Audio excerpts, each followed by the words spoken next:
Hello students and my dear viewers. Today I'm here to give you some idea about the typical terms and you can say the glossary, the words that are terms especially that are used in this chapter that is called ceramics, right?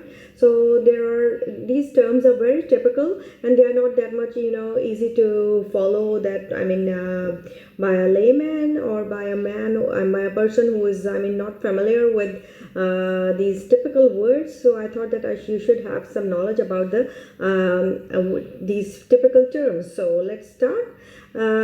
First of all, it's abrasives. What are abrasives, right? So these are simply numerous substances that are very hard, and they are used for grinding, crushing, cutting, and even polishing softer substances, right? So these are simply very hard. They are hard substances and they are used for cutting and for polishing. Okay, the next is alumina. Its formula is Al2O3. I've I think told you many times, and it is hard and heat resistant, right?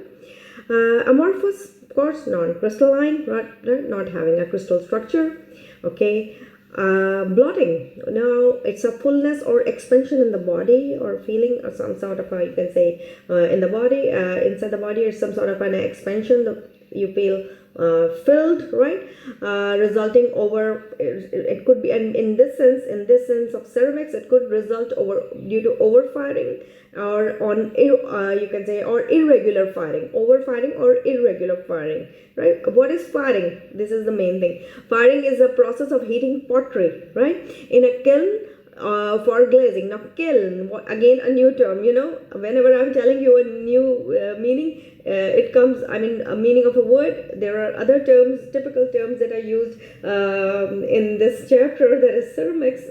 So again a new word, kiln, K-I-L, and I will tell you what is that. So that was interesting. So now another word, body. This sounds funny also, body. So it's a prepared clay, right? Clay. Now you know what is clay. I will tell you clay also. So it's a prepared clay, or you can say this is a name assigned to it called body. Prepared clay, we can also call it body in the terms of ceramics when we are talking about ceramics, right? Calcination. It's a pre-firing of ceramic material, right, to eradicate moisture, due to burning oxides and gases, by burning oxides and gases, right? So I'll repeat again, calcination. It is simply pre-firing of ceramic material to eradicate, that is to remove, moisture by burning these oxides and gases, right?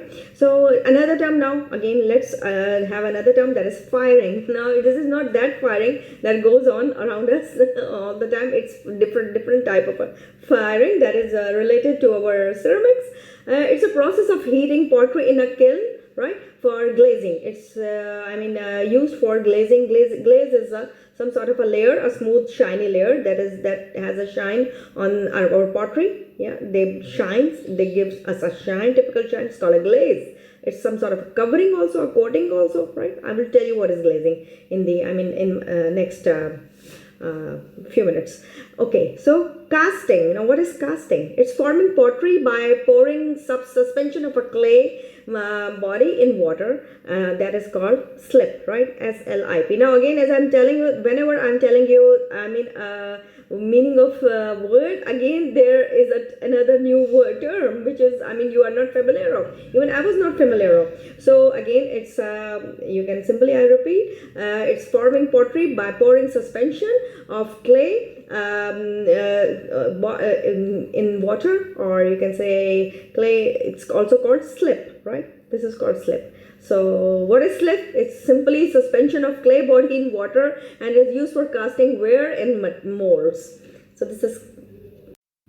So now next, I was telling you slip. So slip is suspension of a clay body in water used for casting ware in molds, right? Now different type of molds are available in the market. You have seen a lot of molds, right? They are used for shaping things, or there are cooking molds also. There are a lot of other types of molds available. So now again back, China clay. It's kaolin synonym used for producing porcelain, right? Kaolin, it's a again, what is kaolin? Now I will tell you kaolin again in my next few minutes. So now another new difficult term, that is vitrified, right?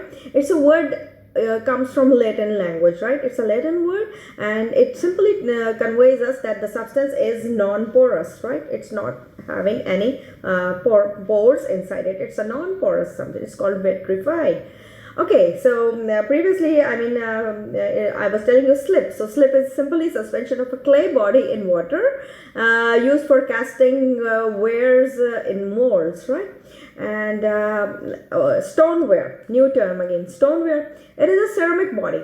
Simply, it's a ceramic body that has vitrifying clay. For example, in the stoneware clay, ware clay. This is one of the examples. Okay, now slurry. Now what is slurry? Slurry.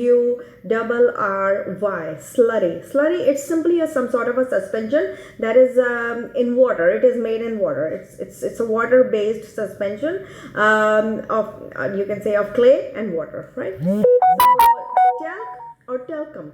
It's a clay mineral made up of hydrated magnesium silicate, H2Mg3, SiO3, and in the after the bracket it's 4, right? So this is talc or talcum. So now I'll tell you what is clay. I just mentioned previously. Clay is simply a group of hydrous aluminum phyllosilicate minerals, right? Clay has the typical formula. What it is composed of? It's alumina plus water plus silica. This is the combo of the three that makes the term called clay. C-L-A-Y. Fillers. Now another term, fillers. It's flint or quartz. It's referred to as fillers in ceramic bodies, right? It's simply flint or quartz. Okay, now next term, that is greenware. It's simply unfired clayware. It is called greenware. Unfired clayware. Now firing, I explained you. So this is unfired clayware, right? Okay, now another new term, that is refractory, right? Refractory, R-E-F-R-A-C-T-O-R-Y, refractory. These are basically the substances that are resistant to very high temperature, right? They are heat resistant. You can call them heat resistant also. And for example, there are shelves that are made from kiln, cones, and stilts. These are all the examples of refractory, right? It's difficult to even pronounce, refractory, right? Okay, again the term glaze, a new term, a very thin glass coating. As I told you also, it's some sort of a coating. When we call glaze, glaze means a shine, something like that, right? On our potteries, basically it's on our pottery, glassware, decorative, items, they all hold the glaze on them, right? This is a coating, a very thin coating on surface of a ceramic. This is called glaze. So these were the basic terms and these were the basic words that you are going to encounter when you are going to read something about ceramics, because it's a very typical topic, and in on ordinary life we are not that much aware of these terms that are